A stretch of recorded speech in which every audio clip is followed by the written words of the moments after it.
The Min Min Lights of Australia is one of my most requested videos, and it is a very interesting mystery. One of the first famous sightings coming from white settlers happened in 1918 when a stockman noticed some very strange lights in the distance. And this sighting happened in a small settlement known as Min Min. And ever since then, these strange lights have been known as the Min Min Lights. But the first actual recorded sighting from white settlers happened in 1838, according to the book 6 Months in South Australia.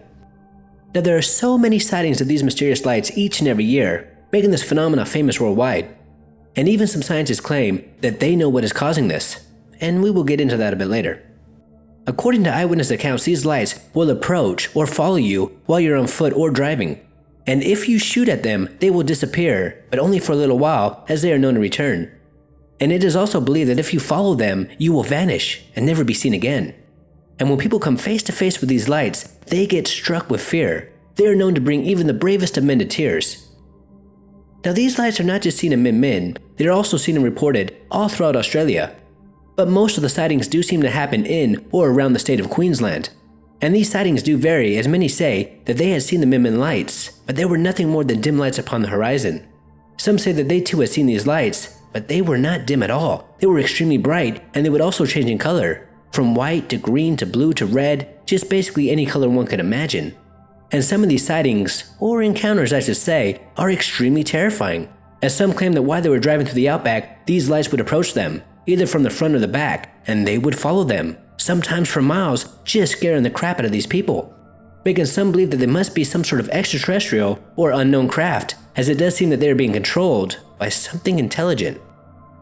One sighting comes from Miss Hammond, a local woman who had heard stories about the Min Min lights her whole life, but had never actually seen them. Until one day when she and her husband John decided to go camping in western Queensland. One night they were on a very remote cattle ranch when they saw a very odd greenish light moving up and down.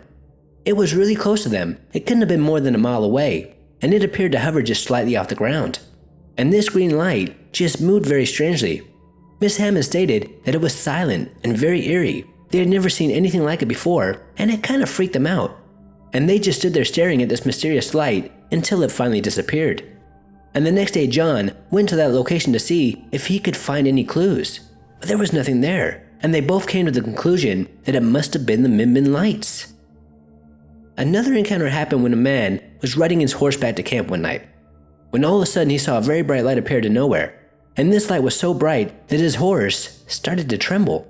And as this mysterious light was getting closer and closer, he realized that it was only about 3 or 4 feet off the ground. So he thought that it must be a truck with its high beams on. But then this extremely bright light started to move very, very fast. He now knew that there was just no way that this light was coming from a vehicle or anything man-made.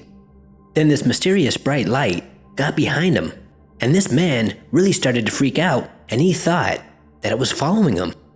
And just before this light was about to pass him, it split into two. Then it just disappeared back into the darkness of the night. And when this man finally made it back to camp, he told everybody about what he just encountered. I mean, this man was terrified. He wanted some answers, as he had never seen anything like this before. And he had lived within this region his whole life. And he strongly believed that there was some sort of intelligence behind these lights. The way they moved and acted was just not natural. Now, there are many different kinds of sightings of the Min Min lights, and a professor from the University of Queensland has also claimed to have seen them on several occasions.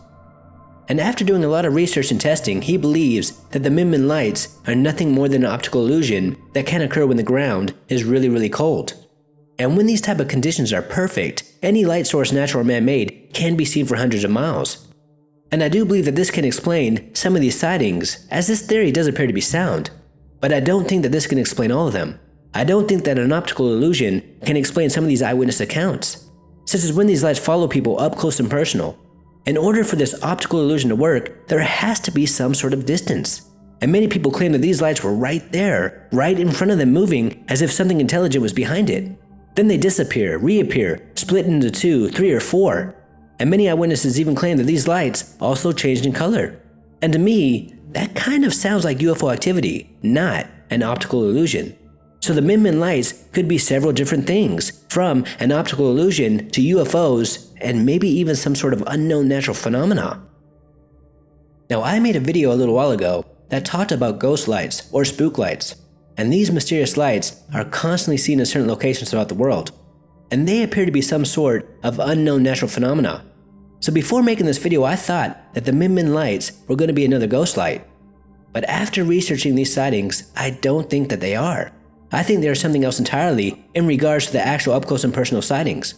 And I'm sure that if I was all alone in the middle of nowhere, driving through the outback, when all of a sudden I was approached and followed by some strange and mysterious lights, I too would be scared out of my mind, making this another very disturbing mystery that I hope never to encounter.